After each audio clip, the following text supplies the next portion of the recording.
being able to work from a chart is one of the hallmarkers that you've made it to the next level as a knitter.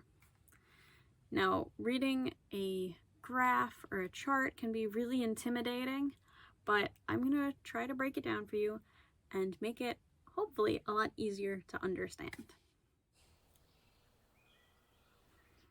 Hello, my name is Adira. Welcome to Knitting Noodles. I have been knitting since I was 12 years old. Took a long break, but I taught myself how to knit when I was 12 using 2 pencils, so I am here to try to make your knitting journey a lot easier and more tear-free than mine was. Quick announcement before we start. I am having a summer make-along or challenge for anyone who is interested in joining. The first prompt will be released June 1st, and it will be going from June all the way till the end of August. So if you're interested in stretching those creative muscles and kind of treating knitting more like an art with art prompts, that's what we're going to be doing this summer. Every 2 weeks, a prompt will be released, and you can make something along those prompts and then share it, and me and my friend will both pick our favorites that we see. I don't know if that many people will join, but we'll share your creations and share ours, and it's just going to be a lot of fun. So the link will be down below to my Instagram. Just go ahead and follow if you're interested, and the prompts will be released, and let's all have a fun time creating this summer. Let's get right into decoding a chart, what to expect, and the 2 different types of charts that you'll see, which is color work and pattern charts. So let's get right into it. Alright, let's begin with the 2 different types of charts. First thing I'm going to show you is a color work chart. This is one that I copied down from a picture, and this is what it looks like. This is a gorgeous pattern that I found that I liked how it looked, so I copied it down on paper. There are online applications that you can do this after I'd already done all this by hand. But this is just an example of what in person, what a color work chart would look like. Usually it is in color, sometimes it is in black and white, and you have to look at a key to see what the different shades of gray correspond to. So usually it will be in color though, because it makes it a lot easier. Let me show you mine that it's basically my own adaptation of a few different patterns, but this was done in black and white, and I just marked the different colors with X's.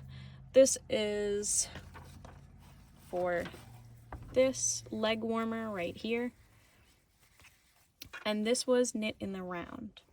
So there is a different way how to read charts when you're knitting flat versus when you're knitting in the round.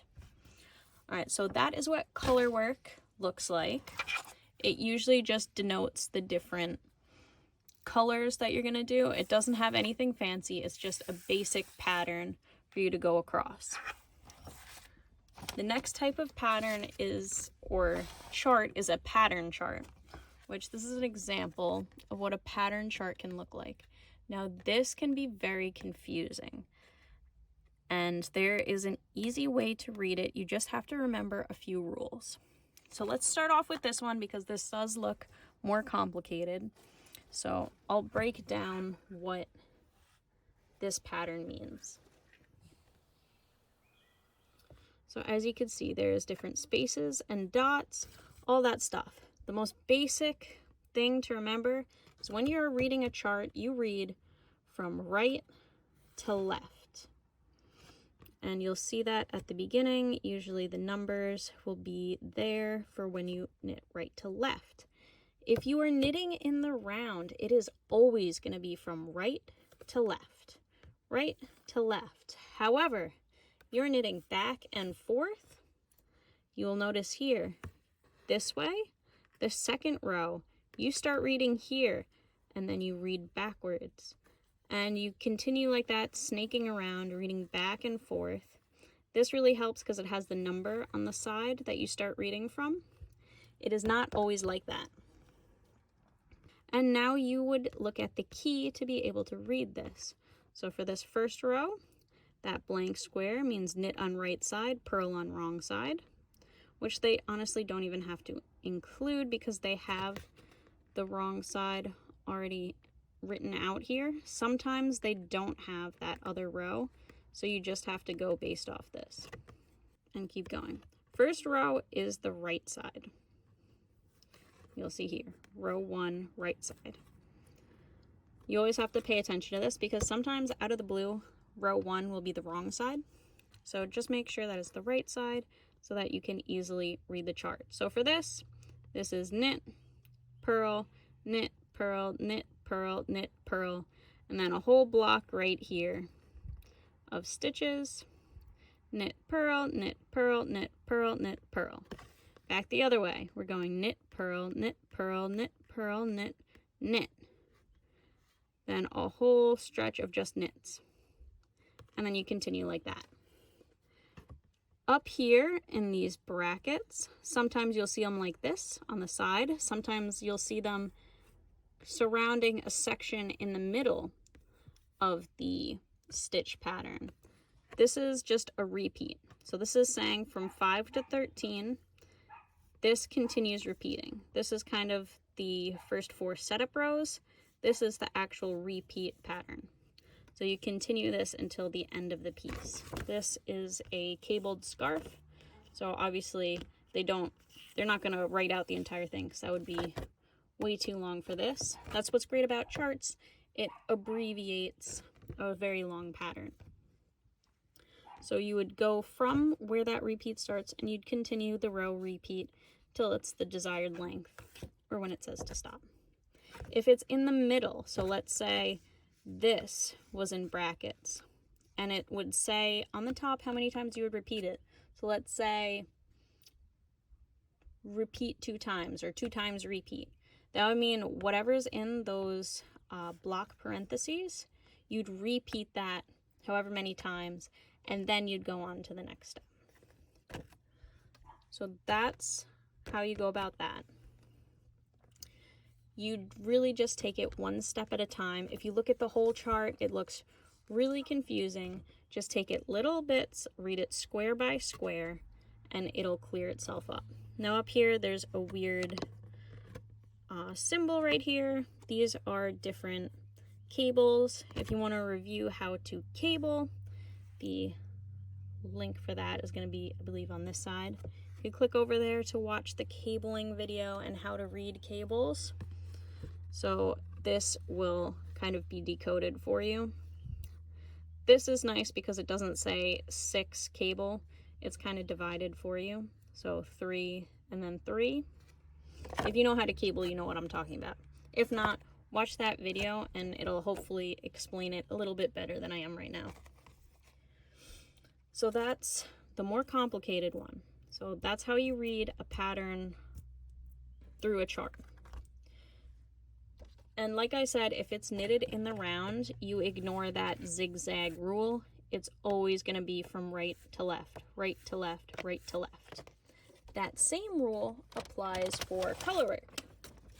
So let's say for this one, if I was to knit this up, I would always start row 1 in that right corner. I would knit across. At the X's, I would use that designated color and switch from color to color across like this until the end. If it's a repeat, let's say I wanted to make a blanket out of this, I would probably repeat this a few times. I wouldn't do it just the one time. So you'd go like that down the row. Let's say it's knitted flat like a blanket. Row 2 would start over on this side and then we'd work our way back like that, using the designated colors when it comes to it. Now doing color work is, I'll go over that in more detail in a future video, but there's a way to catch stray colors so it's not like a complete mess at the back, and there's a way to do it neatly and so the work isn't all bunched up. So I've heard it called a few different ways. I've called it catching flies. It can be called carrying the yarn. It could be called catching the yarn. It's different ways to keep that color that you're not working but that you still use attached to the back of your work. So for this, we're just going over the reading. So if it's flat, you're going to go over here. You would knit 1, 2, 3, 4 in that white, and then 4 in the red, and then white, and then red. Now, it depends what the pattern of the piece was. So let's say this was just in garter stitch. Perfect, easy, all rows knit.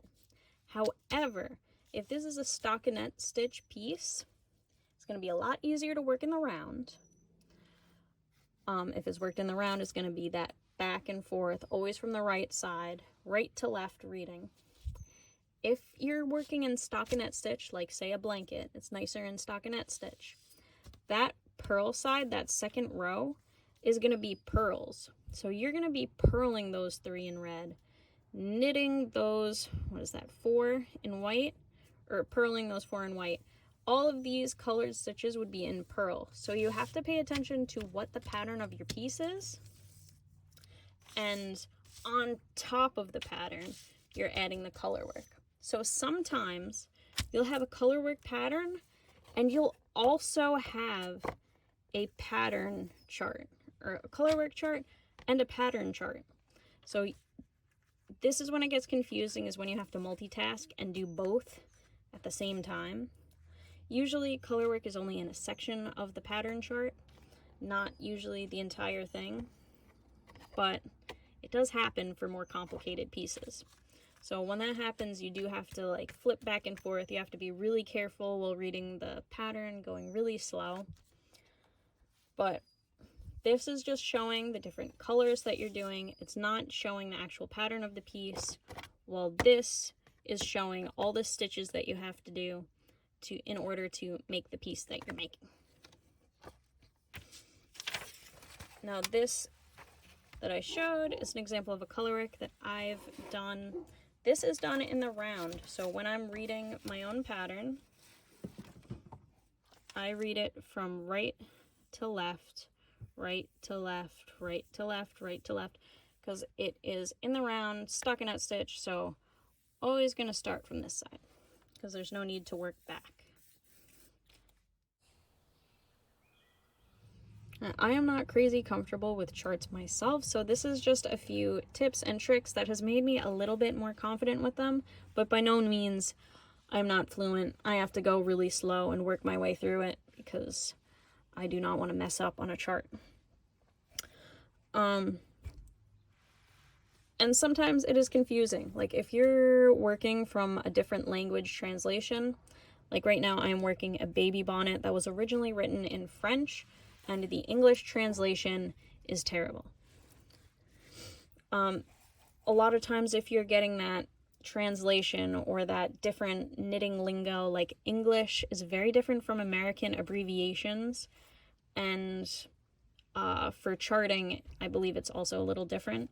So always look up, if you're unsure, how to read it. Like I had to look up a few things for an English pattern because they say yarn front instead of yarn over. It was very, very confusing for me, but there's always those things that kind of mix things up, make you unsure of yourself again.